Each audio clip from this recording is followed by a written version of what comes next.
The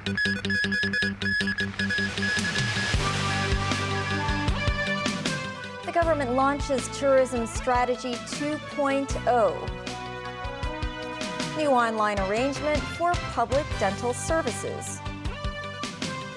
Former U.S. President and Nobel Peace Prize winner Jimmy Carter dies.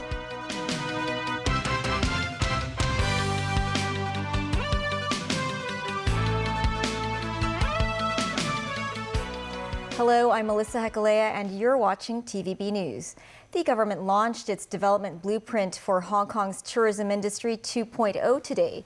The blueprint proposes 4 major strategies and 133 measures to boost tourism in the city. Timothy Lee tells us more. The 2.0 version of Hong Kong's tourism development blueprints was announced more than 7 years after the release of its predecessor in October 2017. In hopes of boosting the city's status as an international tourism hub, 4 strategies were proposed today. They include the nurturing and development of tourism products, developing a diversified portfolio of visitor-sourced markets for the city, facilitating intelligent and convenient travel to Hong Kong, and ensuring quality services for visitors. Authorities also proposed 46 measures to develop the tourism industry surrounding the city's outlying islands, and will work with private organizations to develop relevant facilities. To further promote tourism focusing on Hong Kong's unique culture, the government will develop more horse racing related events and cruises to attract high-spending visitors who stay overnight. Those measures that are mentioned in the blueprint will of course be implemented in full steam.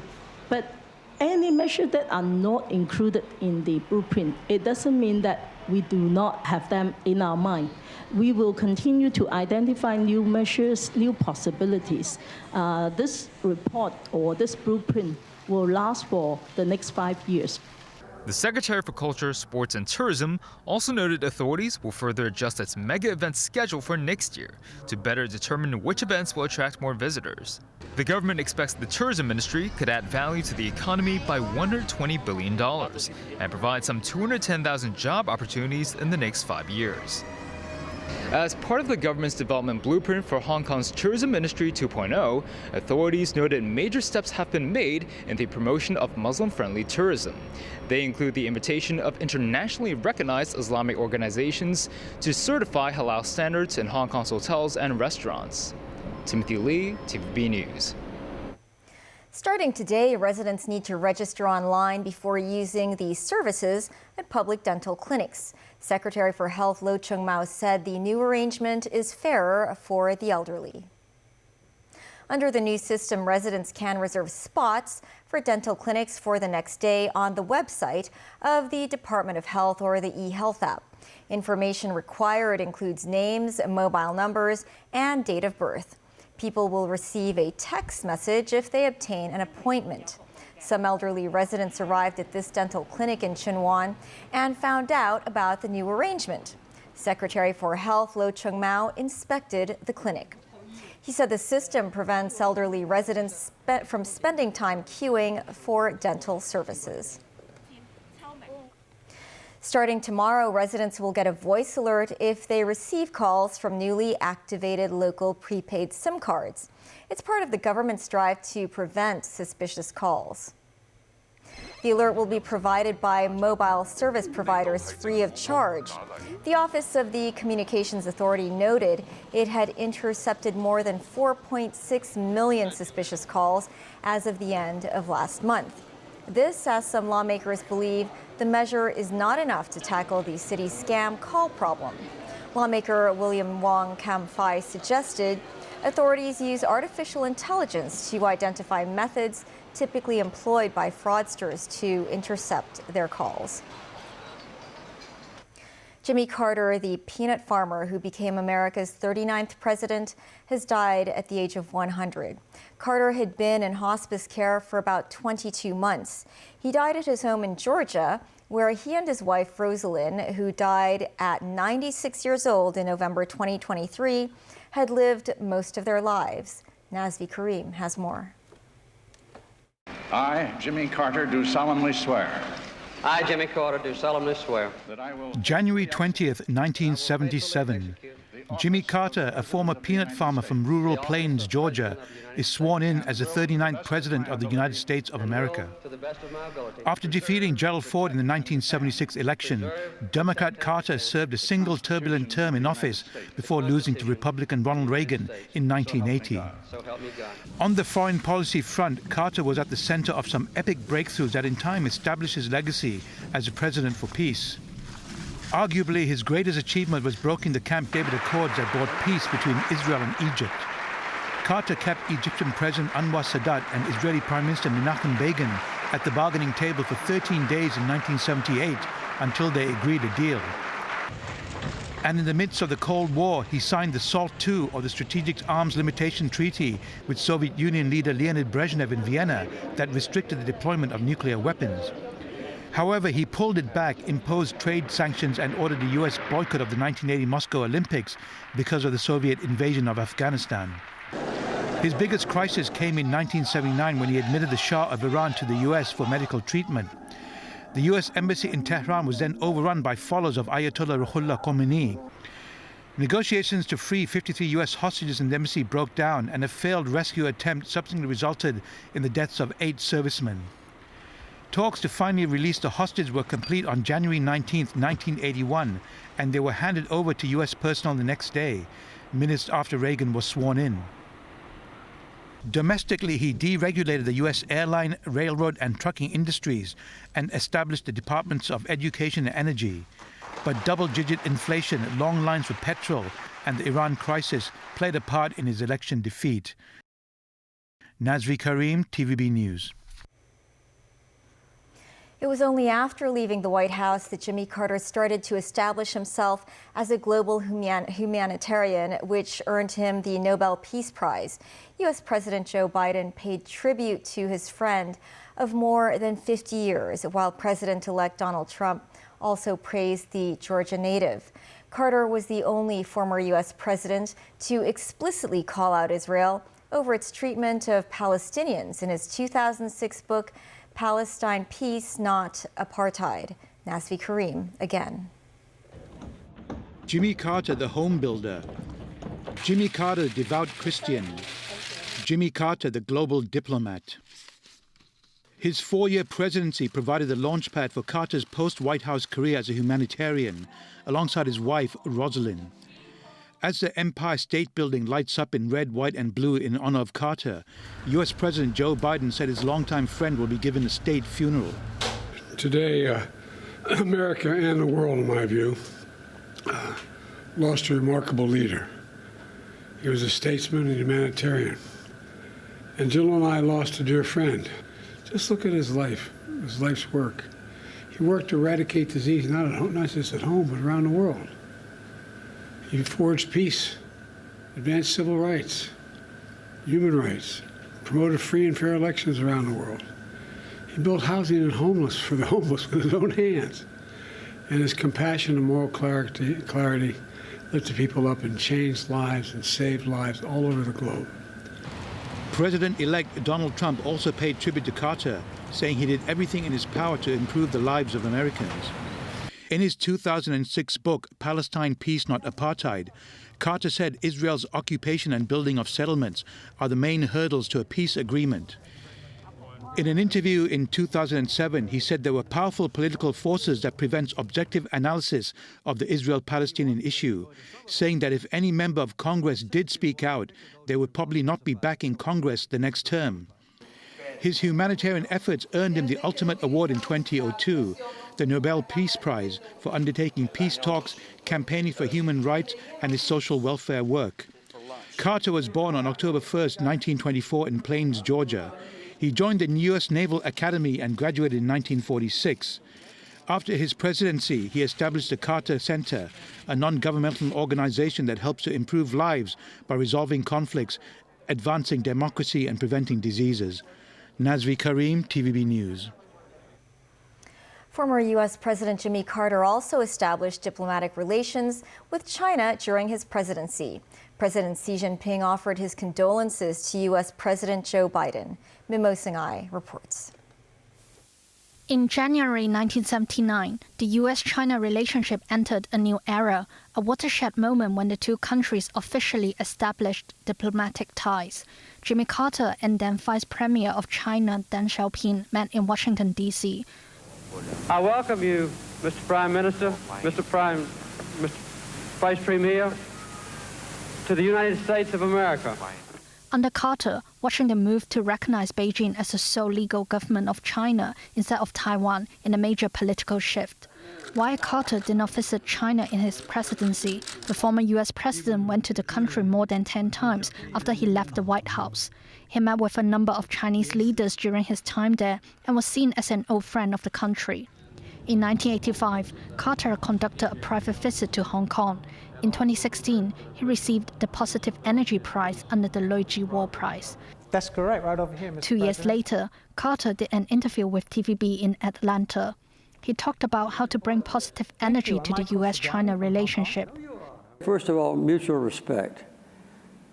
The United States respect China, acknowledging the great difference in history and culture and so forth, and the form of government, and China respecting the United States, which is quite different from China. And then when we have a problem or a challenge or an obstacle to overcome, we need to address those issues together.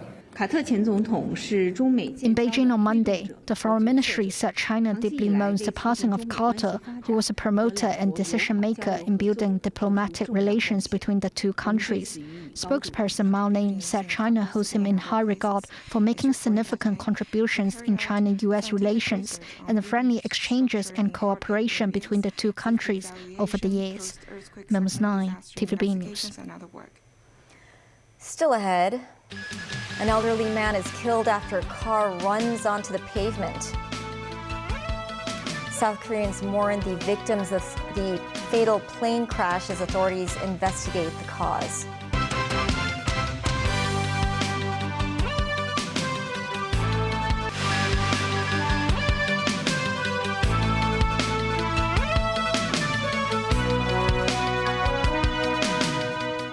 Welcome back. A man died and 2 other pedestrians were injured after a car veered onto a pavement in Yamate on Monday morning. The 42-year-old driver was arrested on suspicion of dangerous driving causing death. Mimo Singai reports. Moments before the car mounted the pavement, captured by the CCTV camera of a shop on Jordan Road near Shanghai Street, the video shows people crossing the road before a black private car appears and veers onto the pavement, knocking down a passerby. This CCTV shows the incident from another angle, the car directly hitting a few passers-by. The vehicle continued to move forward until bumping into a concrete divider and eventually stopped on the fast lane. A witness to the incident who refused to be filmed said he heard a loud bang when the incident happened. The lamppost fell down. I saw an elderly man on the ground and I wanted to cry, he recalled. The front of the black car was severely damaged. Authorities used car stoppers to prevent the vehicle from moving forward. Objects, including bricks, were scattered across the pavement. A police officer swept the affected area. At least 3 people were injured in the incident and sent to Queen Elizabeth Hospital. 2 of them, both aged 25, are from South Korea and the Philippines. One elderly man was unconscious when sent to hospital and was later pronounced dead. The 42-year-old driver who claimed he was unwell was sent to Guanghua Hospital. Memos 9, TVB News. A woman died after falling from a building in Chengshawan and landing on a male passerby in his late 20s.